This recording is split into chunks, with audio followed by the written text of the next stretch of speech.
Well, hey, it's Simeon here. Thanks a lot for joining me today and welcome back to my YouTube channel. Appreciate you being here. I wanted to do this little piece on the passing of Dr. Edgar Mitchell, who passed over as of the recording of this video last week in early February 2016. You know, I was lucky enough to meet Dr. Edgar Mitchell at a number of conferences and even got a chance to speak to him personally.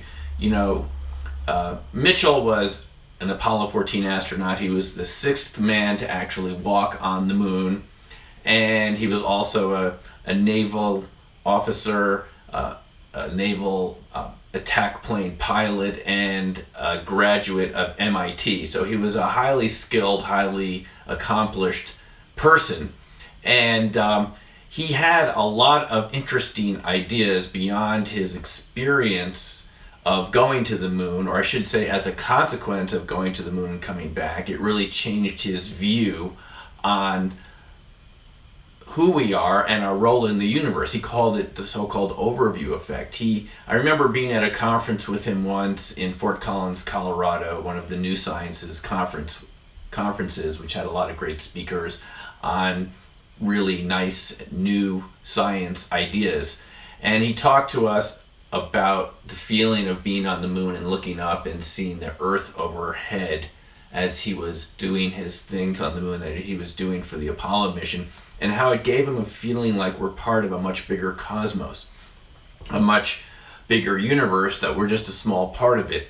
And he was also interested in remote viewing. He did these experiments on his way back to the Earth in the Apollo re-entry vehicle, where he talked about doing an experiment with some people on Earth at the time he was coming back to see if you could do remote viewing from space, and it convinced him that this was possible. And it later led him to set up the Institute for Noetic Sciences.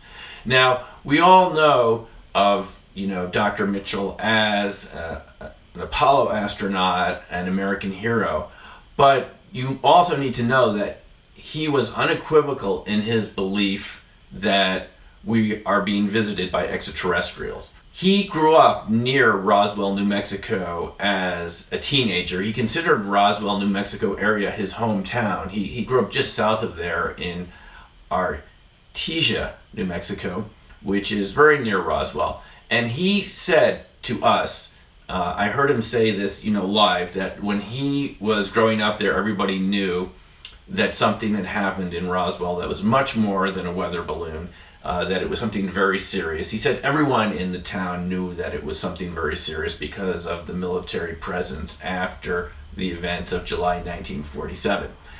He was also unequivocal that our astronauts in some of the other Apollo missions had actually seen extraterrestrial craft or had some evidence of extraterrestrial contact. He was unequivocal about this. He said to us that he had never actually seen an extraterrestrial craft himself or an ET, but he had spoken to many people in the military, in the Pentagon, and many other astronauts that convinced him that this was in fact a reality and that we should get used to it, starting from Roswell onward. Now, if you read some of the obituaries that we've seen this week, some of them in the Observer magazine, which I read online, and the Atlantic, I think they're making some condescending remarks about Dr. Mitchell and the other astronauts who have seen extraterrestrial craft that we really shouldn't tolerate.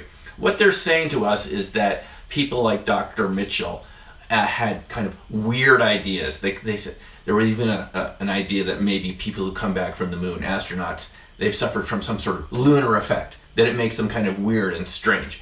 I would say just the opposite. People who've actually gone out from Earth to the moon have a vantage point that none of us who haven't done that have.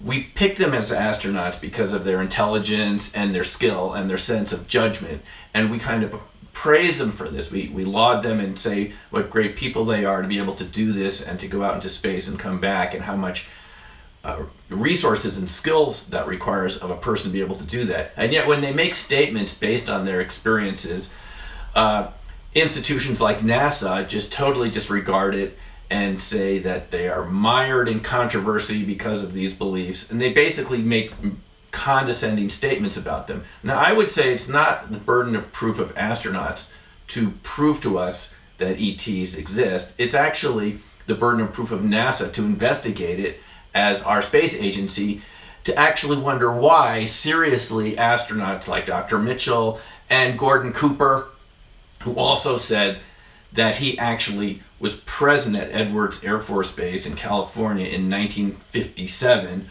when one of his crews that were out filming landings of aircraft with a new type of telescope device actually witnessed a flying disc come within 50 feet of them or so, I believe, and actually land. And he was actually able to take a look at the photos of this disc, which he said were excellent quality, before Cooper sent them off to the Pentagon as ordered. And he never saw the photos again. They told him actually not to look at them, but he did anyway. Now, Gordon Cooper was also an unequivocal advocate of the idea that we are being visited by other species. So you have all these astronauts saying one thing, and then you have NASA saying the other, and journalists and the media siding with NASA, saying they're suffering from some weird ideas, lunar effect, and so forth. I would say we should stop putting up with this nonsense. The burden of proof is on NASA, because these are not theories from these astronauts. This is based on data, it's based on evidence, and it's based on witness testimony.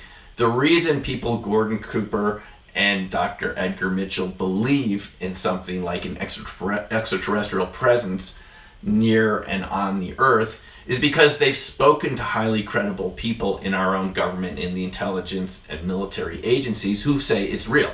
And they've spoken to other astronauts, or they've actually seen something like this themselves in highly credible photographs, or in other people who have seen it, first-hand witness testimony. So these are not theories. It's based on witness testimony. And when we read articles like this that kind of dismiss these comments from these astronauts, they're really kind of playing with us, because they're asking us to believe that these astronauts are highly capable people, and yet at the same time they suffer from weird ideas. You can't have it both ways. If they were suffering from weird ideas, they wouldn't have had the skill to be able to get back to the Earth in one piece. If you'll remember, Gordon Cooper, I believe, one of the initial Mercury astronauts, way back in the 60s, the Mercury missions to orbit the Earth, they select these astronauts from hundreds of potential candidates.